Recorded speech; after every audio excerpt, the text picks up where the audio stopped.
Hi, I'm Emma Bussey, and this is my story. I've always loved the paranormal. I had paranormal experiences when I was really young. As young as 4 years old, I saw my grandmother. I grew up in a household that there was no religious affiliation, so I never had any biases on my belief of life, death, or the afterlife. I'm really grateful for that now. Being an adult, I'm able to research and learn about all the different cultures and how death is perceived throughout the world. I also really loved the fact that when I was growing up, although my mom didn't like paranormal stuff, scary stories, horror movies, she didn't do any of that stuff. It scared her. She never dampened my desire to learn about it, and my dad was really the one who fed the flame. He had paranormal experiences as a child and as an adult, so when I had expressed my interest in wanting to know more about paranormal stuff, he got me the book Scary Stories to Tell in the Dark by Alvin Schwartz, and I think that that's a staple piece of any 90s kid. I also got the book Relax, It's Just a Ghost by Echo Bodine, and that was my introduction into the paranormal world, and then as far as investigations. Back then, we didn't really have those TV shows. They really didn't come out until I was a teenager. So our only resources back then was reading and doing our own research. I remember back when internet was a household thing, my dad and I would sit up late at night and go on to, it was an internet website that you could go to, and your state would be listed, and then it was subcategorized by ghost stories and folklore. And we would sit up for hours and read all the ghost stories from Minnesota. And he was really into genealogy, so growing up, I kind of grew up in a graveyard, and I spent all my weekends, at historical societies and all these cemeteries looking for our ancestors, which really sparked my love for history and being able to find out those stories. Now, when we would go to these locations, I was always, remember that ghost story that we read? I have to know if that's real. I was probably maybe 11 or 12 when I stood in a grave that was rumored to have a warlock that would reach out and grab your foot. And I really wanted him to reach out and grab my foot, and of course he didn't. It really created that wanting to know more about urban legends and folklore and paranormal as truth and paranormal as just the ghost story. I did this for many, many years. I really didn't have resources as far as being on a paranormal investigation or anything like that until my adulthood. So really it was just my dad and I going to these locations and seeing what would happen. I remember telling him, and I don't recall what age I was, but I do remember telling him at one point in my childhood that when I grew up, I was going to be a ghost hunter. I hate saying ghost hunter only because I feel like Yosemite Sam, hunting rabbits, and I don't hunt ghosts. I like to hunt down the history of it, but that's why I like saying paranormal researcher.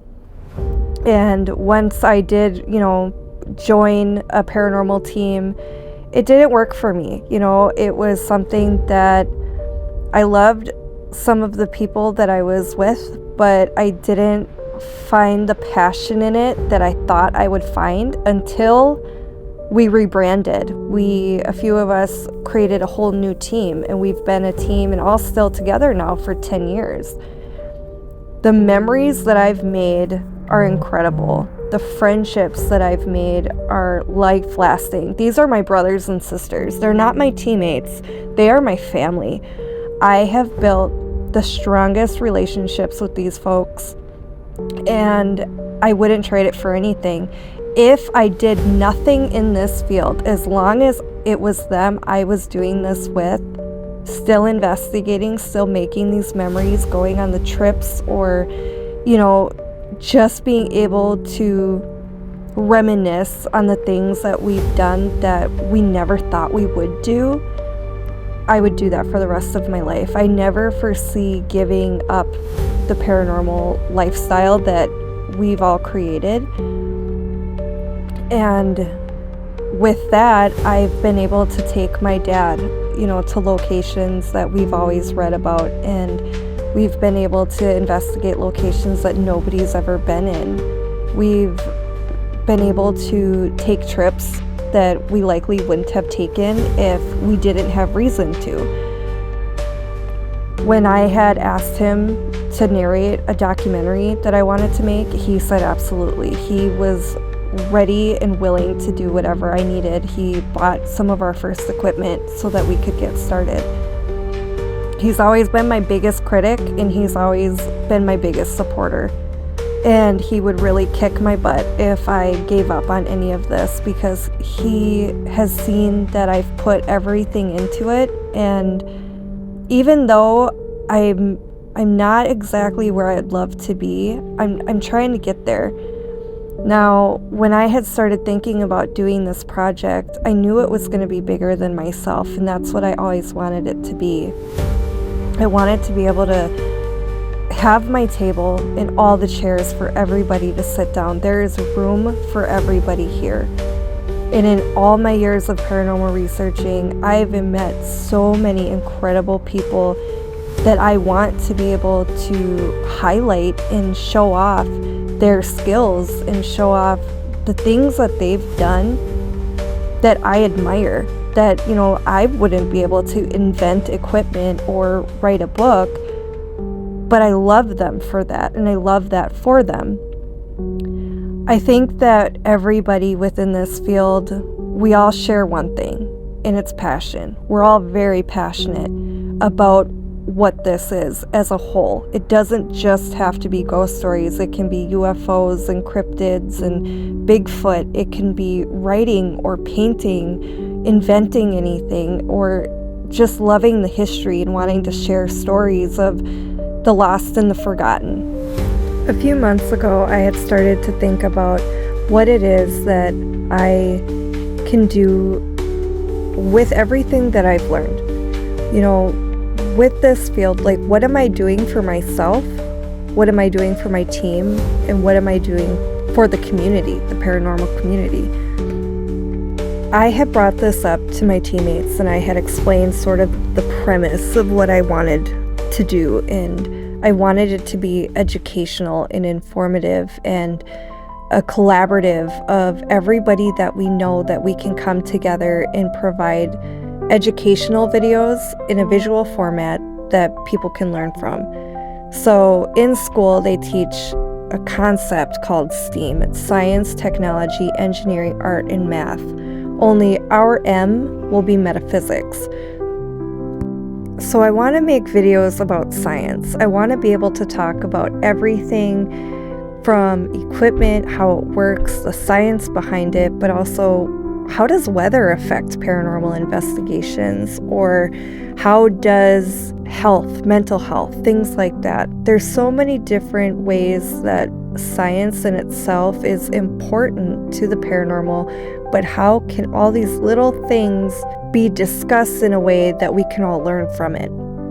The same with engineering. I want to be able to talk about how equipment is made, how it works, but also how headstones are made, how are caskets made, how to build equipment. I think would be really fascinating. I know people who make equipment, so being able to teach those things, as well as technology where we use different programs to go through evidence. We use it to edit videos. We use it to create videos. Technology in a whole, there are so many different things that go into it. Big or small, it makes up that part of the paranormal field. With art, we have artists, we have authors, we have sculptors, we have people who modify dolls. There's a lot of different avenues with art in the paranormal field that should be discussed.